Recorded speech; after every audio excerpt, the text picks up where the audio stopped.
muito boa tarde, boa terça-feira, são 15h30, começamos agora mais um consultório. Hoje falamos sobre cuidados paliativos e vamos também ter a oportunidade de falar sobre medicina dentária e mais precisamente sobre tratamento de cáries. Pode tirar as suas dúvidas esta tarde no âmbito precisamente da especialidade de medicina dentária, tudo o que tenha a ver com a sua saúde oral. Não hesite, 225-083-204 é o número para o qual pode começar já a ligar, ficar inscrito na nossa lista de chamadas e então ficar habilitado a entrar em direto connosco na terceira parte para esclarecer as suas dúvidas. Caso queira enviar-nos algum comentário por escrito, sugestão ou também deixar a sua dúvida por escrito, pode fazê-lo através do nosso endereço eletrónico consultório@portocanal.pt. É o e-mail do costume também. Cumprimentar a nossa primeira convidada desta tarde, doutora Maria do Céu Rocha, internista e coordenadora adjunta do Núcleo de Estudos de Medicina Paliativa da Sociedade Portuguesa de Medicina Interna. Muito boa tarde, doutora Maria do Céu.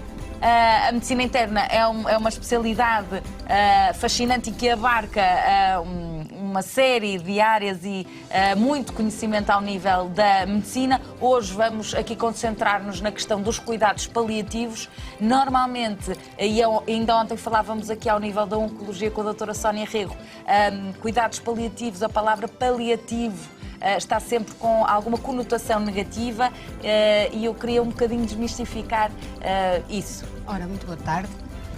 Os cuidados paliativos não são um apanágio só da medicina interna. Os cuidados paliativos são transversais a todas as especialidades médicas. Nós, na Sociedade Portuguesa de Medicina Interna, temos um núcleo que visa dinamizar e criar debate e regras dentro dos internistas. Mas é uma especialidade que é transversal a todas as especialidades, porque os doentes de cuidados paliativos estão em todo lado. E quem são os doentes de cuidados paliativos? São aqueles doentes que se veem confrontados com uma doença incapacitante, uma doença que não tem cura. Portanto, uma situação que vai criar um intenso sofrimento, não só no doente, mas também na família. E, portanto, o que os cuidados paliativos fazem é ajudar e fazer com que as pessoas se adaptem o melhor possível à nova situação.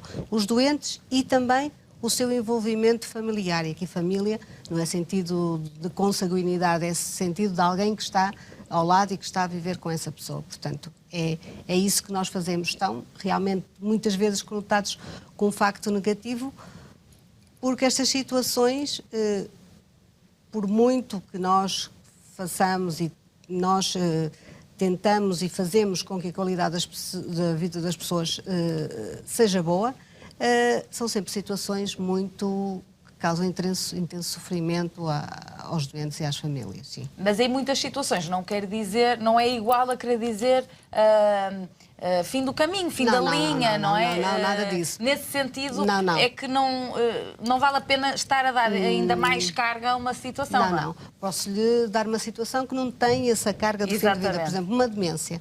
Uma pessoa, e quem viu aquele filme Meu Nome é Alice, portanto, para mostrar como é que os cuidados paliativos se envolviam nesta história da demência, quando há o diagnóstico da demência. Nesse diagnóstico de uma doença incapacitante e sem cura, as pessoas e a família ficam abaladas e com sofrimento. Nessa altura faz sentido pedir a profissionais dos cuidados paliativos que ajudem e que adaptar a família e o doente a essa nova situação. Que depois, é uma nova realidade. Sim, e os cuidados paliativos estão vocacionados e têm formação para fazer com que as pessoas se adaptem a essa nova situação. Passando essa fase, os cuidados paliativos podem se retirar e depois, ao longo da evolução da doença e na fase final da doença, vão entrando cada vez mais até que provavelmente ou poderão tomar ou não conta da situação. Portanto, os cuidados paliativos não quer dizer que sejam o fim da vida. Os cuidados paliativos não tomam conta só de situações de fim de vida e os cuidados paliativos integram-se e agem conjuntamente com outras especialidades até curativas para dar a melhor qualidade de vida ao doente. Sim. Portanto, aqui é a grande mensagem, não é? Portanto, é dar qualidade de vida.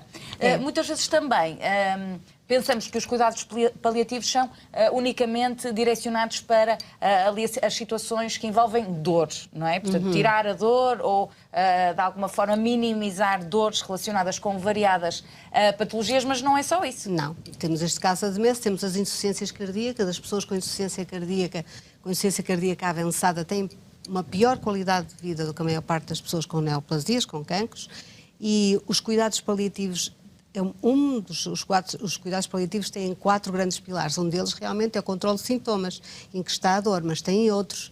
E os outros são o apoio à família, a comunicação e o trabalho interdisciplinar. Porque numa equipa de cuidados paliativos há médicos, há enfermeiros, há assistente social, há psicólogo.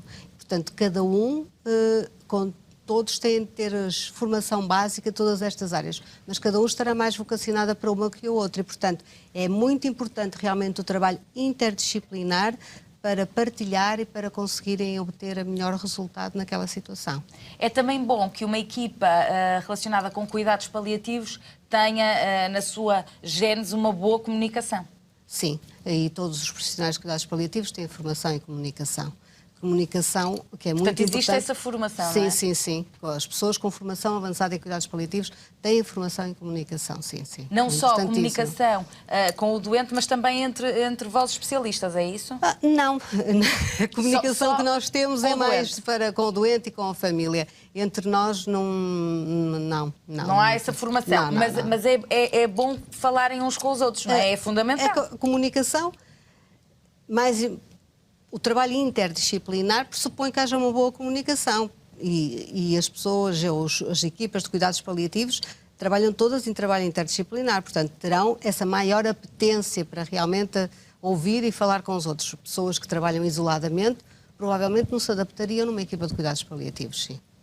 Pessoas que gostam mais de trabalhar menos sozinhas. em equipa, não é? Sim. Agora, perguntava-lhe, como é que estamos em Portugal ao nível dos números? Imagino que os cuidados paliativos cada vez tenham mais gente, porque há pessoas a viverem, e ainda bem, mais tempo. Sim. Em relação aos números e à maneira de funcionar, eu penso que estamos muito melhor com o Programa Nacional de Cuidados Paliativos, desde que começou a ser implementado. Houve um grande esforço para, principalmente, os hospitais principais terem uma equipa intra-hospitalar de cuidados paliativos e penso que essa parte está coberta. Em relação, agora está-se a fazer força para que haja equipas que vão a casa, domiciliárias, e, portanto, a cobertura de cuidados paliativos, devo-lhe dizer que não é uniforme em todo o território nacional. Aqui no Norte estamos muito melhor. Ainda falta cobrir essas desigualdades, não é? Sim, no Norte estamos melhor do que no Sul e nós, por exemplo, em Matosinhos temos uma equipa que desde o princípio, desde há 11 anos, é uma equipa mista, é uma equipa que faz apoio intra-hospitalar e que faz a ligação, a continuidade de cuidados com a comunidade. Portanto, a nossa equipa trabalha no hospital e vai à casa dos doentes, fazemos a ponte com Matosinhos. E já aqui na Zona Norte também mais equipas a funcionarem desta maneira. Embora a cobertura da parte do domicílio, como lhe digo, esteja a ser mais difícil agora. Porque imagino que haja muitos pacientes que já não têm capacidade de estarem constantemente a deslocar-se, não é? Claro. Portanto, faz sentido, não é? Faz sentido. Há aí um pequeno... Faz todo sentido, mas também temos de ver que nos tempos de hoje...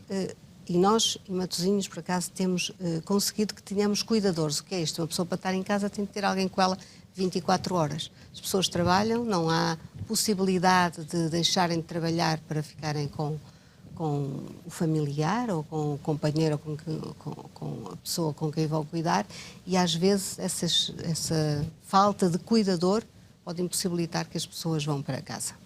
Sim. E por isso vão ficando no hospital, ou há outras estruturas que há poucas, que são as unidades de internamento paliativos, que há relativamente poucas, e as opções nesse sentido de pessoas que não têm cuidadores e que não precisariam de estar num hospital de agudos, não estão totalmente... Temos unidades de longa duração, onde as pessoas também lá podem ficar com as equipas de cuidados paliativos, mas esses recursos, digamos, institucionais, estão um pouco saturados. Agora, houve uma melhoria ao nível do estatuto do cuidador. Esta figura do cuidador vocês têm um carinho especial por esta figura e as coisas estão a melhorar, ou não? Em termos concretos de apoios ao cuidador, penso que não. Em termos de se falar e de serem valorizados, sim. Mas em termos de apoios concretos, aquilo de... Ainda falta um caminho a percorrer. Facilidades, é difícil, facilidades de se ausentarem do emprego, os recursos económicos, isso não, estão completamente sozinhos, sim, sim. Portanto, para além de ser importante e significativo diminuírem a dor física neste tipo de pacientes, o que é que é ainda possível fazer mais por pacientes que estejam a ser cuidados paliativamente? Pronto, eu vou-lhe dar esse exemplo da demência, por exemplo, não há propriamente uma dor física. Há uma dor que, digamos, que é um sofrimento, uma dor total, uma dor psicológica. Quando e há as toda pessoas uma se nova confrontadas... adaptação, a Claro. uma nova... É como se a pessoa nascesse de novo para uma vida diferente, não é? E há que ajudar, dar apoios e nessa parte os psicólogos serão muito importantes e os enfermeiros e dar apoios para as pessoas se adaptarem à nova situação de vida. No caso da insuficiência cardíaca também não há propriamente dor, as pessoas ficam com uma falta de ar tremenda. Portanto, também, há limitações, não é? Não é propriamente só a dor, há muitas outras questões no programa de intervenção dos cuidados paliativos. E em que é que a medicina interna é então importante para estar aqui, aqui relacionada com os cuidados paliativos? Sendo os cuidados paliativos, tendo de se ver a pessoa de uma forma holística, global, eu penso que a medicina interna, assim como a medicina geral e familiar, são as especialidades que estão mais vocacionadas para terem uma visão total do doente. E quando o cardiologista pode ter a tendência a ver só o coração, o nefrologista a ver só o rim, e aqui os internistas foram habituados a pensar de uma forma global e de ser um elo de ligação com as outras especialidades. Portanto, esta características de pensar de uma forma global ao doente e total, acho que fica muito bem e na medicina interna, assim como na medicina geral e familiar, e quanto, na minha opinião, são as especialidades mais vocacionadas para estar na área dos cuidados paliativos. A enfermagem está há muito tempo ligada também com este tipo de cuidados, não é? Porque até a palavra o diz, é uma série de cuidados, não se está aqui propriamente à procura de uma cura, nem de um tratamento que acabe de uma vez por todas com as patologias, mas os cuidados paliativos têm uma filosofia muito própria, não é? E que remonta já há muitos anos atrás. Porquê é que as coisas ainda estão demoradas? Porquê é que ainda não temos um país mais igual, com igualdade neste aspecto? Mas os cuidados paliativos modernos remontam à década de 60. A filosofia vem de trás. antes das peregrinações, dos hóspices ao longo do caminho, das cruzadas, de dar apoio às pessoas que estavam em situação difícil ou em fim de vida. A filosofia dos cuidados paliativos nasceu com a Dame Cecily Saunders na década de 60, com o St. Christopher Hospice, que ainda hoje existe. O Reino Unido tem uma implementação mais avançada dos cuidados paliativos. É o país europeu que está mais à frente, vamos digamos dizer que assim. sim, que pode ser que sim. Acho que a França também estará bem, Espanha ao nosso lado também tem uma boa implementação. Nós não estamos muito mal. Agora, neste momento, não estamos muito mal. Penso que, em relação a todos os países europeus, devemos estar na parte de cima da tabela. Não estamos muito mal posicionados. Realmente falta-nos essa intervenção mais da área do domicílio, mas que também lhe digo que tem essas limitações, que é o facto de não termos capacidade de arranjar cuidadores. E esta situação que houve recentemente com os desempregos até nos facilitou um bocadinho a vida. Há males que vêm por bem, porque muitas pessoas ficaram em casa sem emprego e puderam ser cuidadores. Mas numa situação normal dos dias de hoje, realmente a figura do cuidador começa a faltar. Ou não falta, mas é igualmente, se as pessoas têm uma idade em que não estão a trabalhar, o cuidador que têm é mais uma pessoa da idade delas, e vemos muitas pessoas de 80 anos a serem cuidadoras, sim. Agora, se tivermos também um sistema de cuidados paliativos melhor, também, por outro lado, vamos ter uma sociedade... Este aspecto socioeconómico também fica favorecido, não é? Os cuidados paliativos, eu acho que são... Estamos sempre a falar aqui da família, não é? São o barómetro da sociedade. E realmente não deve ser só o Sistema Nacional de Saúde, nem deve ser só a Segurança Social a tratar destas coisas. Eu penso que realmente os municípios e as autarquias deviam envolver nesta filosofia de cuidar do fim de vida dos seus municípios. E, nomeadamente, terem intervenção na ajuda ou na criação de um local, o termo é horrível, eu sei, ninguém gosta do termo hóspice, mas é o termo que se usa lá fora. O hóspice não é propriamente um hospital, é um sítio onde as pessoas em situação de fim de vida ou em situação de não terem capacidade de permanecer em casa, em situações altamente debilitantes, estão. E, portanto, este movimento de cuidar do fim de vida não tem que ser um movimento só hospitalar ou só do Sistema Nacional de Saúde. Acho que cada um de nós, como cidadão, devia ter essa consciência e preocupar-se como é que eu vou acabar e o que é que vai ser de mim daqui a uns anos. Porque se temos preocupação com as nossas crianças, também temos que ter com os idosos, e às vezes não são assim tão idosos quando começam a receber este cuidados, tipo de cuidados, sim. Porque de facto era o que dizíamos há pouco, doenças crónicas podem surgir um pouco mais cedo na vida de toda a gente, não é? E portanto convém haver soluções. Agora, perguntava-lhe também, ao nível da sua experiência mais pessoal, esta é uma especialidade que acaba por ser desafiante, não é uma especialidade em que a pessoa a certa altura acha que já sabe tudo e, portanto, se torna automatizada. Não, pois não? Há todos os dias situações novas, E acho que todas as especialidades têm situação nova. Eu pensei que me ia dizer outra coisa, se eu não achava que isto era um bocadinho deprimente e como muitas pessoas dizem, não, as pessoas... Se calhar há pessoas que não querem ir para esta área com medo disso. Cá porque gosta e porque quis, a minha equipa e eu estamos lá porque foi uma opção, porque escolhemos e de forma alguma achamos que isso é de alguma maneira desfacilitador da nossa vida, antes pelo contrário, acho que nos ajuda a ver muito mais todas as coisas boas que a vida tem. Em relação aos desafios, são tantos, é igual, tem de se saber, para se conseguir, por exemplo, ter um ótimo controle sintomático de um doente que está com dor, tem de se saber muito. Tem de se estar permanente atualizada, estou a dar só um exemplo, permanentemente atualizada na área da dor. Portanto, é desafiante, como são as outras especialidades, porque as coisas estão sempre a mudar. Há muito estudo também envolvido, como noutra especialidade qualquer, não é? E tem que haver esses updates constantes. Sim, sim. Em relação, dei-lhe esse exemplo da dor, que não é só nos cuidados paliativos, também temos equipas de dor crónicas que não têm propriamente a ver com esta situação, mas que é um update que nós temos de ter conjuntamente com as pessoas que tratam dor noutras especialidades, porque precisamos de ter essas competências e esses conhecimentos para conseguir controlar os nossos doentes. Existe em Portugal alguma associação relacionada com esta área